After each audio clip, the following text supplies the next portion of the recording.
Përshëndetje të dashur nxënës, unë jam Fatmir Dervishi, mësimdhënës i lëndës së matematikës. Për ju sot do të legjëroj për klasën e 6, njësinë mësimore, katërkëndshi, kuptime themelore dhe emërtime. Rezultatet e të nxënit për tim i kemi marrë, përkufizon katërkëndshin, identifikon llojet dhe vetit e tij. Mund të përdorni librin e matematikës, klasa e 6, faqe 171, 172. Si zakonisht, shfletoni literaturë edhe nga interneti, mirë po edhe nga libra tjerë, mirë po si bazë e keni orientimin në librin e klasës së 6. Katërkëndshi.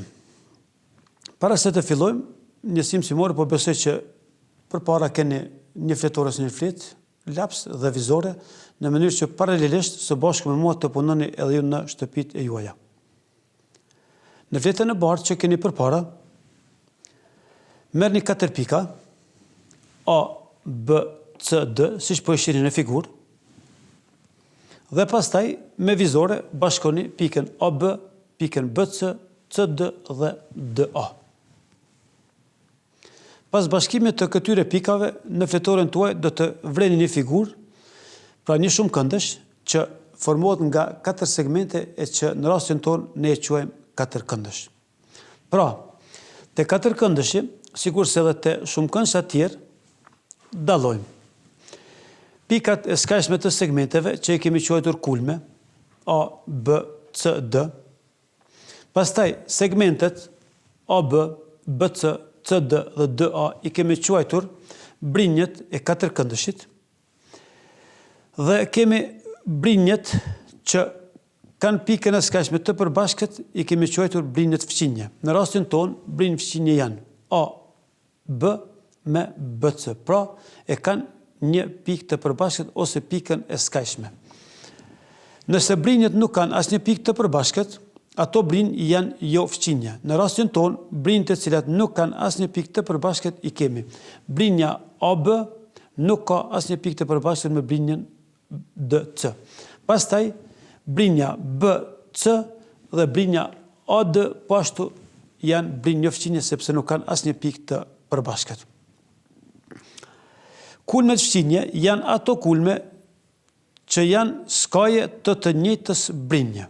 Në rastin tonë, kulme fqinje janë kulmi A është fqinj me kulmin D dhe kulmi A është fqinj me kulmin B. Ose kulmi B është fqinj me kulmin A dhe kulmi B është fqinj me kulmin C. Kulmet jo fqinje ose kulmet të përballshme janë ato kulme që nuk janë skaje të njëjtës brinje. Në rastin tonë, nga figura e vrejmë edhe me qartë, se kulmi B është kulm i përballshëm me D ose janë jo fqinje. Kulmi A është i përballshëm me B ose janë jo fqinje. Të gjitha shënimet e figurës i keni të përshkruara edhe në anën e djathtë të ekranit. Po vërim edhe një katërkëndësh në figurën tonë, pra katërkëndëshin A, B, C, D, dhe po vërim se brinjët e tij, përveç që mund të shënohen me shkronja të mëdha AB, BC, CD dhe DA, ato mund të shënohen edhe me shkronja të vogla. Në rastin tonë, brinjën AB e kemi shënuar me A, brinjën BC me B, brinjën CD me C dhe brinjën DA me D. I vëreni edhe në figurë të gjitha shënimet.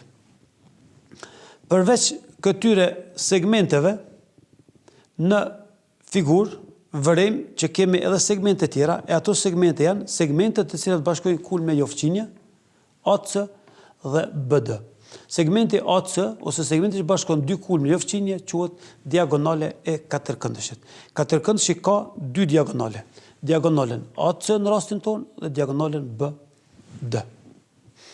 Keni edhe djathas ekranit të paraqitura. Në ekranin tuaj po shihni edhe një sipërfaqe poshtë, të cilën e quajmë sipërfaqe katërkëndshë dhe po ashtu ekziston një dallim sikurse edhe te trekëndshi dhe katërkëndshi dallimi. Katërkëndshi, sipërfaqja katërkëndshi.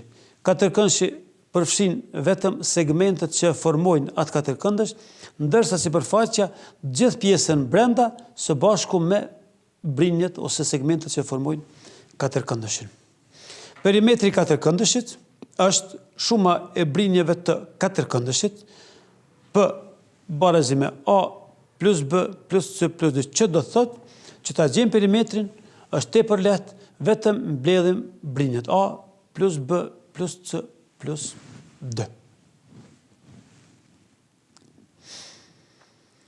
Te katërkëndëshi mund të japim me disa sqarime edhe për këndet e tij, pra për këndet e brendshme të katërkëndshit, do të shpjegojmë shumë lehtë me ndihmën e figurës të cilën e keni në ekran. Nga figura po vërejmë katërkëndshin A, B, C, D dhe po vërejmë që kemi këndet alfa, beta, gamma dhe delta. Do të shfrytëzojmë një horit paraprake, të cilat i kemi, në mënyrë që të vim deri te përfundimi sa më lehtë. Së pari, e tërheqim një diagonale nga kulmi AC. Nga figura vërejmë që në momentin e tërheqjes së diagonales, atëherë në figurën tonë kemi 2 trekëndësha.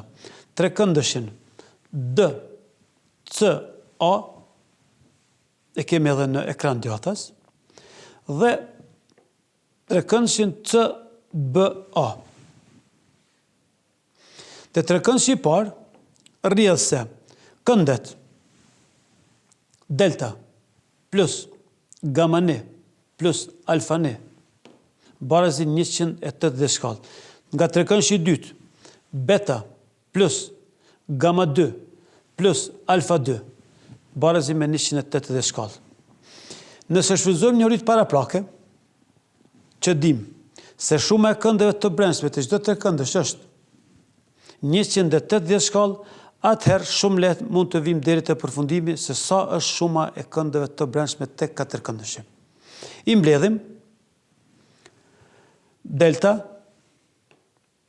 plus beta plus gamma n plus gamma 2 plus alfa n plus alfa 2 barazi i mbledhim 180 plus 180 360.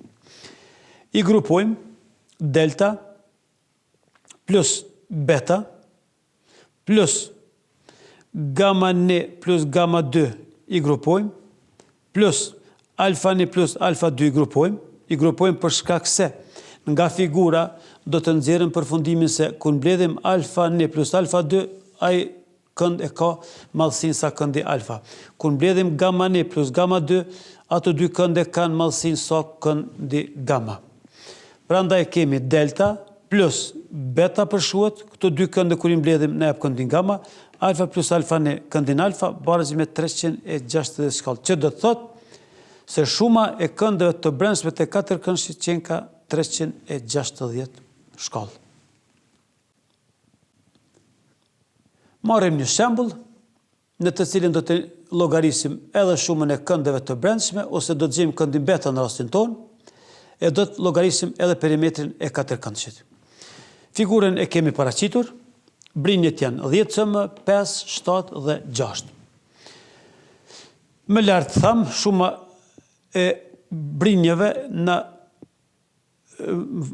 shuma e këndeve është 360 shkallë, se s'pari kemi llogaritur shumën e këndeve, atëherë kemi alfa plus beta plus gamma plus delta 360 shkallë. Nga figura zëvendësojmë 70 plus beta plus 130 plus 100.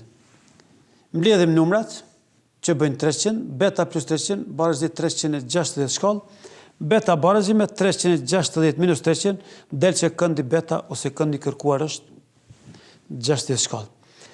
Njësojmë perimetrin. Perimetri shumë lehtë e gjejmë, mbledhi brinjët që formojnë figurën, numri që del e tregon perimetrin. A plus B plus C plus 2, i mbledhim 10 plus 5 plus 7 plus 6, perimetri barazi 28 e shoqërojmë njësinë centimetër.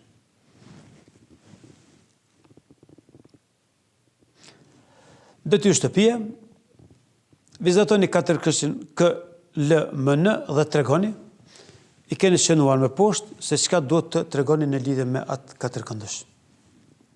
Suksese dhe mirupafshim në ligjëratën e radhës.